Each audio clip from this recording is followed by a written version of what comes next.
Hi there. This week in this video is our 6th in the series. And really, I wanted to just provide just this overarching narrative for how does faith inform motherhood. While we're taking kind of a step back, we're also going to kind of hone in on who is at the center of your parenting. Why does it matter who's at the center? Well, let me start with this analogy. It's a car analogy, one that I was not as familiar with, so I did a little research.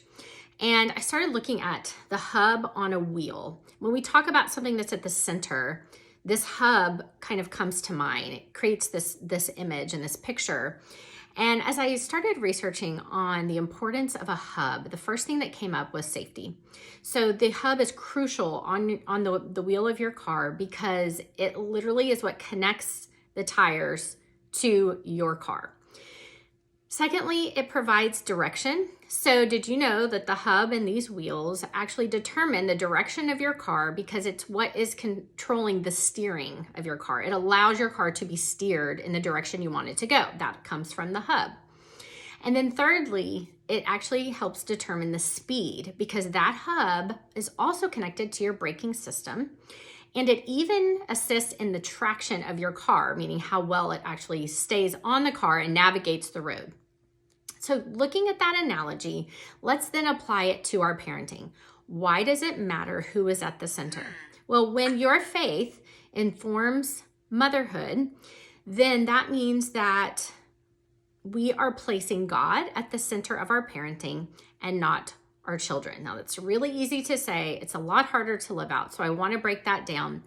But why is it important to have God at the center of our parenting instead of our kids? I want to use those same three areas. So first of all, safety.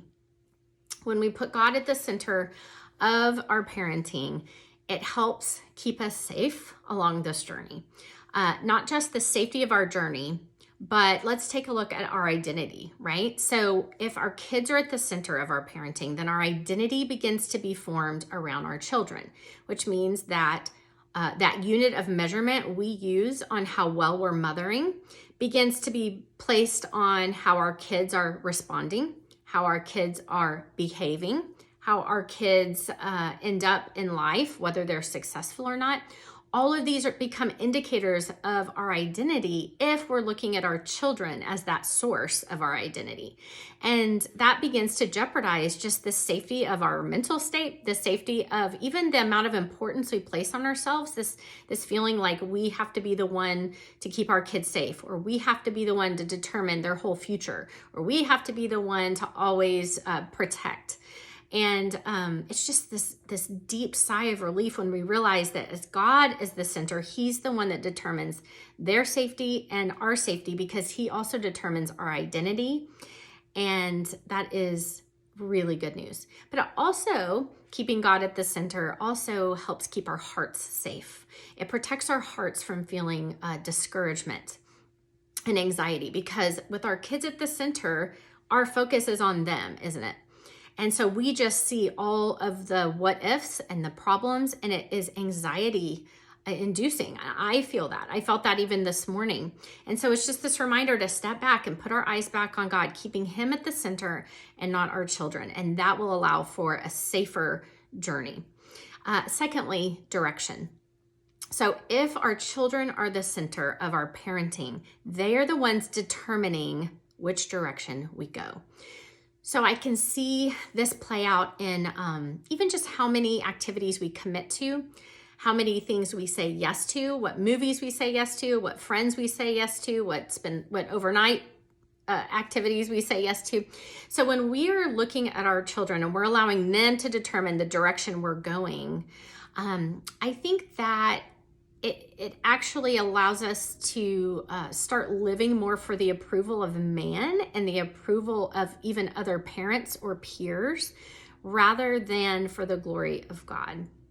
That sounds really churchy, but I think it's very critical for us to navigate this in a faith-based approach is to remember that with God at the center, we are doing things for the glory of God and not for the approval of man. not even for the approval of our kids. And so we can say no to things that we know are not wise, and we can be confident in that because we know that we're parenting for wisdom, not for approval. And it's hard, but we can do this. We can encourage each other to this end because we know it's worth it. And then the third area is speed. I thought this was so interesting to apply that analogy into parenting, because if you're like me, it's easy to want to rush through these seasons where it's just difficult or emotionally draining or sleep deprived or exhausting, right? I think that can apply to most seasons of parenting. But instead of wanting to rush through, we know that when we are being made in the image of Christ, right? That's that process of sanctification we talked about in a previous series. And so that process can't be rushed. There's no shortcuts to this journey.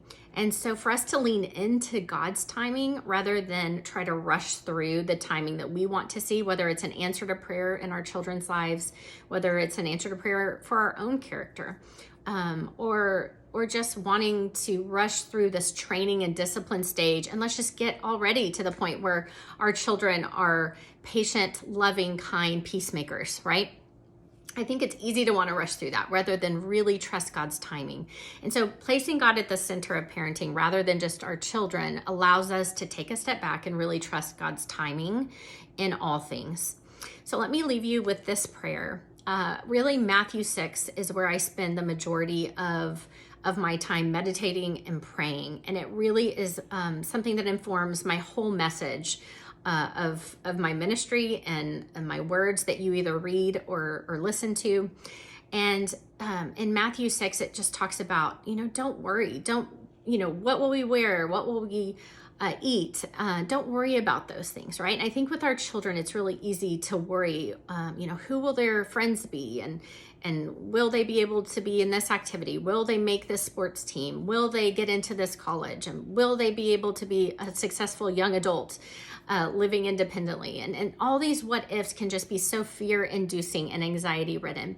And here's what Matthew 6:33 says. Seek first the kingdom of God.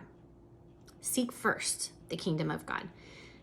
Not approval of your children, not a quicker timeline and comfort and ease, not even understanding. Isn't that interesting? Don't seek understanding. Don't try to figure out the why behind all of these things. Just seek God and his kingdom and what he's called you to as a mother.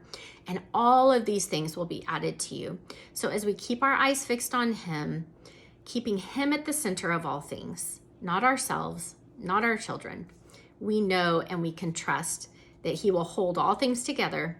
He will be in and through and before all of these things. And that is really good news. So I pray this series has been encouraging to you and that it encourages you to press on and to know that your investment in your children, your investment in your walk with the Lord, and your desire to inform your motherhood through this lens of faith is worth it.